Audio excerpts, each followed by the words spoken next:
How quickly 10 years goes by, emerging from financial crises, London hosting the Olympics. What a great time to start a business. And that's exactly what we did with my co-directors, Judith Hidara, who was the former admissions director at Wharton, and Caroline Diarty-Edwards, the former admissions director at INSEAD. It's been fun, hasn't it? It's definitely been a great fun. ride. It's hard to believe it's been 10 years. I think we're all in denial about that fact. Well, gold rings in the Olympics. We've always talked about Fortuna and their dream team, because over those 10 years, we've helped so many thousands of candidates, clients from over 110 countries in the world to secure their place. We talk about hopes and dreams and what we've always wished for them. And we've grown, the three of us, and then we had this wonderful first handful of insiders, lots of former admissions from top schools. And that's grown too. We now have, over 40 former admissions directors, former associate deans, former associate directors from just pretty much every top US and European business school. We just got ranked as perhaps the most successful firm for placing at the M7, tens of millions of dollars of scholarships that have also enabled people to open the door. I often talk about gatekeepers. Opening the door, Judith, has been such a big part of what we've been able to offer in the last decade.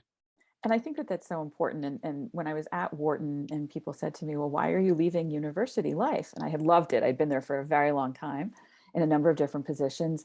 And I really wanted to be able to talk with students about what I knew and not be on the other side of the desk, but to really share with them what my experiences had allowed me to understand about what the process is like from the inside, why certain approaches really work.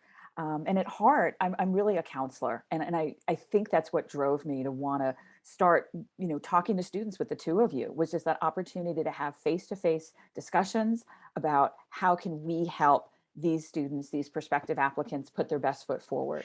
And it's been completely joyful for me to be able to do that.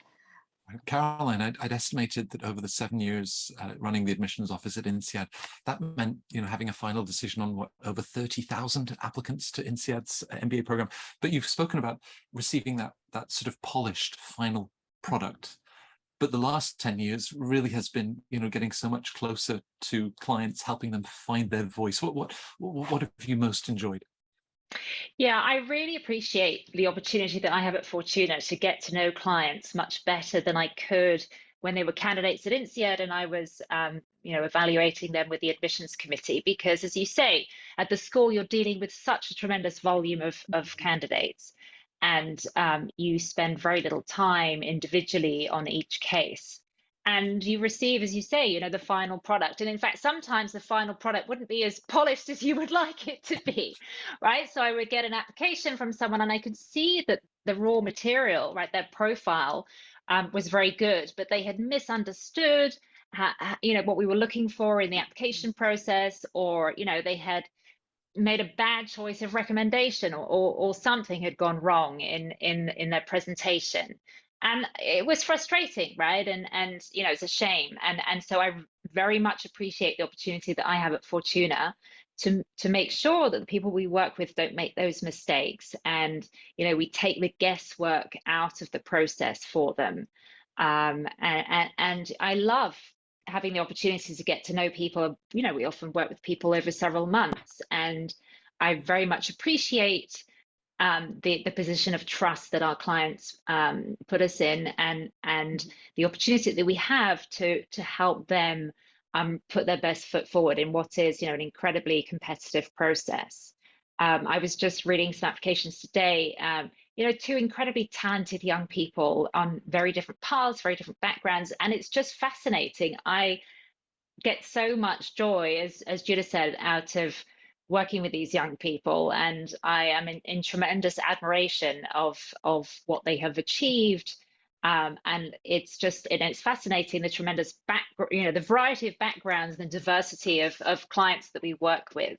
And so it's fascinating, and so having the opportunity to hold people's hand through what is a very stressful process is a great honor. Right. When the three of us first had this idea together, and quickly supported by many others from the industry, that original vision, we'd looked at the market. There were MBAs that were sharing their experience, but there just weren't admissions officers. I mean, Judith, we've stayed with that vision. Others are now copying it. We got it right. I believe so. I mean, I really think that we have an extraordinary team of individuals that know what they're talking about because they've been making decisions for a very, very long time. And then those of them that have joined us more recently are bringing that fresh energy, that fresh understanding of what the application pools look like. So we have this great balance between people that have tremendous respect within the industry and know the schools, and then folks that have joined us again that are seeing applications from 3 years ago or 2 years ago and what those have looked like. And I think there's no substitute for that. Our team really prides themselves in being incredibly collaborative. So they talk to each other all the time about what do you think, or how can we approach, or what's important. So I'll, in the morning when I check in, I'll see lots of conversations that have been going on pretty much 24 hours because we are global. So about, looking at very specific questions, is it okay if Harvard is 905 words, for example, or very, much more general questions about approach. And talking to recommenders and things like that. And so I do think we got it right. At the beginning, people were sort of thought, oh my goodness, how are you going to make this work? And we've just grown again with this great group of people that really know how to deliver for their clients, but also be there for one another. And that for me has been incredibly important. I sometimes feel like a kid in the candy store, having, of course, almost started the industry of organizing MBA fairs, continued to host a lot of events with the admissions directors of these top schools. And now I get to work with them. And you're all so patient with me and what you explained. But I mean, Caroline, as we think about that wonderful early team, how it's continued to grow, now we have, recent associate deans from Booth, from Stanford, from Berkeley, Haas that have joined us. And all of them bring that energy to an incredibly vibrant and insightful team. Yes, absolutely. And, thinking back to 10 years ago, when I was working at INSEAD, I used to do, get input from the students who were coming in. And I saw with each incoming class, there were an increasing number of our students who had worked with coaches and realized, as we discussed when we started, that a lot of those people who were giving advice just were giving bad advice, or they didn't have the right background to advise candidates. And so, we realized that, well, there's really a gap in the market here for coaches who actually understand that inside track of how things work behind the closed doors of admissions. And that was our vision when we started, and that has really, really resonated with the market, as you say. And I'm so thrilled that we have been able to continue to attract wonderful peers from the industry. There's such a sense of collegiality in the team, of supportiveness, and even though people are spread all around the globe, there's very much a sense of team spirit. And and clients sometimes don't see that, right? Because they have a primary coach who is the primary point of contact, and they don't necessarily see everything that's going on behind the scenes and the discussion and the debate. And I find that super useful, right? And even though I worked at INSEAD for so many years, and I love working with candidates applying to INSEAD, I still sometimes find it super useful to reach out to the team and say, right, well, this candidate has this particular challenge, and what do you think, right? Admissions is not a science, right? It's not black and white. There's an art to it, and there are lots of judgment calls to make. And so I find it invaluable to have that collective expertise that I can reach out to as a sounding board, and have access to that collective brains trust. It's a huge asset to me as a coach to have access to that, and so it's a very active community that we have of coaches around the world. Right. Judith, with so many thousands of clients then getting admitted to these top schools, sometimes you'll then send photographs, you see them on campus, and that must be a lovely.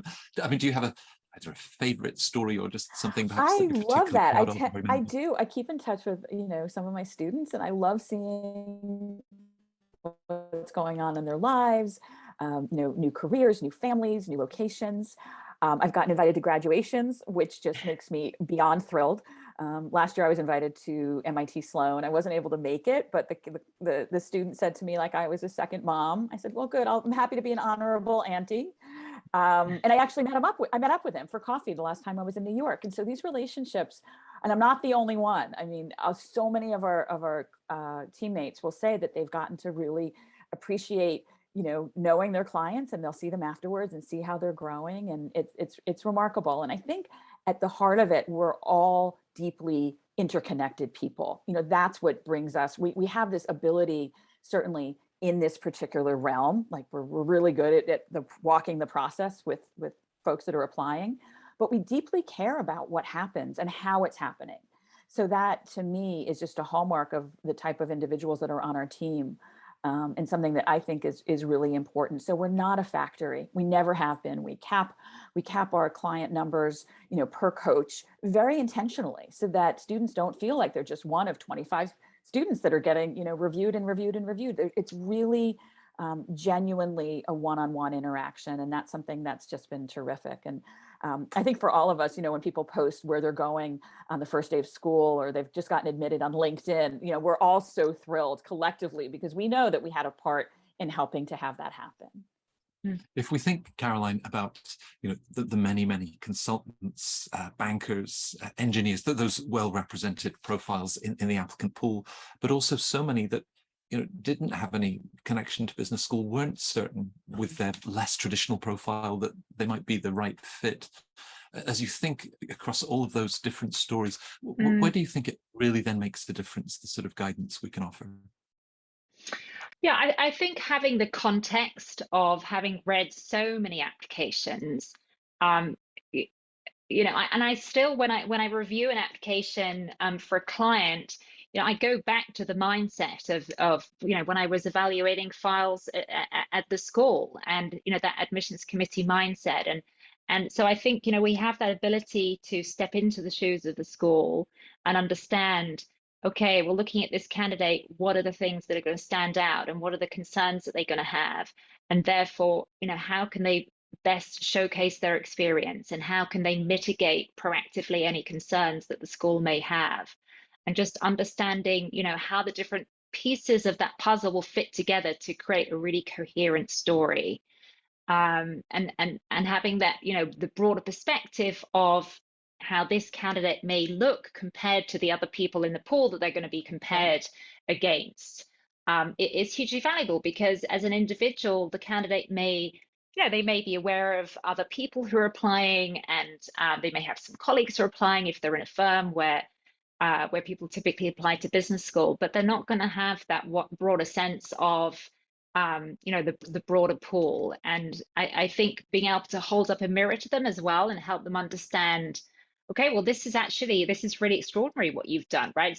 Often we have clients who don't realize that something that they have achieved, or some aspect of their background is super interesting to business school, right? It could be some aspect of their extracurriculars or the personal life, and they think, well, business school is really interested in my resume and my professional experience, but that's not true. Business schools are very much interested in you as a whole person and everything that you bring to the table. And so I think we do a very good job of helping clients to understand and go through a process of reflection to understand what they have achieved so far in their career and in their lives, and what are the strengths that really make them stand out. And we try to make it a process where they're not just jumping through a hoop of writing an application and ticking off all the elements that they need to work through to apply, but actually really get something out of that process of reflection, and take a step back from where they are in their careers, and think carefully about, what have they built, what have they developed, where do they want to go in the future, and think very carefully about, their post MBA goals, their medium term goals, their longer term goals. And I think people don't always have the time and the space in their lives, especially young professionals who are so busy, and